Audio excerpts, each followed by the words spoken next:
اللهم صل وسلم وبارك عليك يا محمد وعلى اله وصحبه وسلم. ازيكم عاملين ايه؟ معاكم رحاب صابر من قناه زابست فود.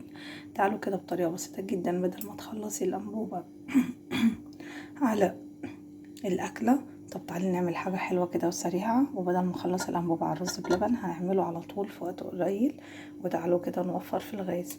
عندي كوبايه من الرز تمام مغسول ومصفيه طبعا خلاص، وعندي لتر من الحليب. خلاص انا هاخد لتر من الكميه دي من الحليب تمام.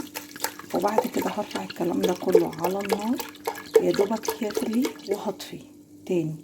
عندي كوبايه من الرز مع لتر من الحليب خلاص يغلي على النار.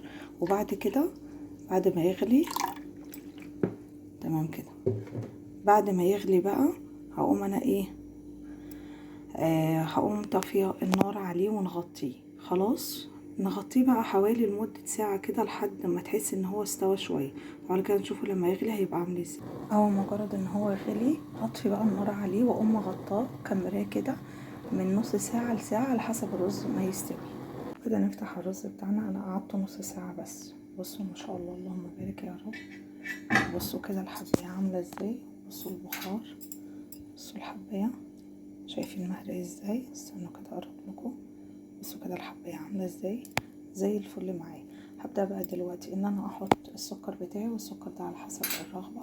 انا هحط حوالي كوباية تمام من السكر. وبعد كده هعمل هرفع الكلام ده كله تاني على النار. هولع النار وتعالوا نشوف كده هنعمل ايه تاني. ولعت على الرز بتاعي بس سايبه بقى السكر ان هو يدوب. في الوقت ده انا بجيب عندي النشا او الكورن فلاور تمام، وهبدأ احط 4 معالق منه. خلاص انا هحط كده 4 معالق من النشا وازود عليها ميه عاديه من الحنفيه، وهنزل بيها على المقدار بتاعي بتاع الرز. خلاص بس انا بسيبه كده ياخد غلوه الاول معاه تمام. ولازم النشا يتدوب على البارد. خلاص كده لو كان الرز بارد تماما لو كنت سبتيه وقت اكتر من كده كنت حطيت النشا معاه عادي ودوبتيه. بس احنا لا، احنا الرز لسه فيه بخار فما ينفعش هيكلكع معاكي. هحط بقى ميه كده واقلبه، لازم يتقلب كويس، وهنزل بيه على الرز بتاعنا. ادي الرز بتاعنا وادي النشا او الكورن فلاور دابت معانا. اوريها لكم بقى بسم الله تمام. وهبدأ بقى انزل بيها كده على الرز، وفي المرحلة دي نقلب بقى تقليب مستمر لحد ما القوام يتقل معانا. خلاص هفضل بقى اقلب كده فيه. بصوا ولا خدنا وقت ودقايق، يعني انا عايزه اقولك دقايق معدوده كان اتعمل. ما شاء الله اللهم بارك. شايفين حبايه الرز بقت عامله ازاي. طيب لو انت حابه ان انت تحطي قشطه عليه ممكن تحطي، بس انا اللبن بتاعي كامل الدسم تمام فمش محتاجه. وممكن على فكره ان انت ترفعي الاربع معالق نشا، ممكن تحطي معلقتين وتحطي معلقتين كريم شانتيه باودر. خلاص بس انا بحب اعمله طبيعي جدا.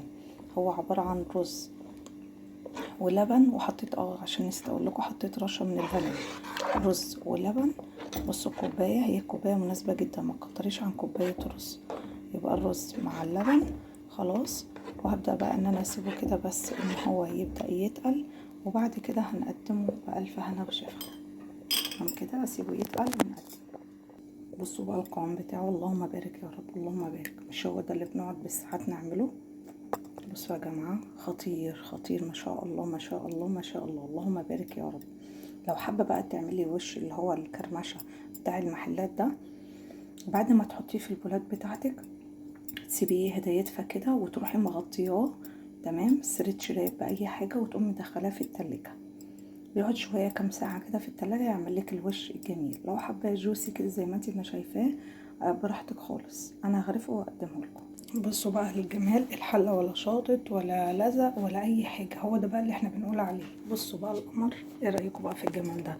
كان عندي حته ايس كريم كده انا كنت عاملاه، سواء بقى عندك شوكولاته عندك ايس كريم فانيليا اي حاجه ممكن ما تحطيش، مع شويه سوداني كده حركات لزوم الحركات عشان بقى يجي ياكلوا كده. بصوا الايس كريم ابتدى ان هو يسيح. بصوا الجمال ما شاء الله. بصوا الوش اصلا بتاع الرز بلبن فعلا كريمي كريمي بمعنى الكلمه. بصوا كده ما شاء الله، اللهم بارك يا رب، اللهم بارك. استنوا كده اجيب لكم. بصوا عامل ازاي، دايب، طعمه خطير، اكيد دقت، مش قادره اقول لكم. الله على الجمال، صراحه حلو قوي، سكره مظبوط، الكميه معقوله، حلوه جدا طبعا ما شاء الله. شويه لبن هتعمل لهم حاجه حلوه هيفرحوا بيها.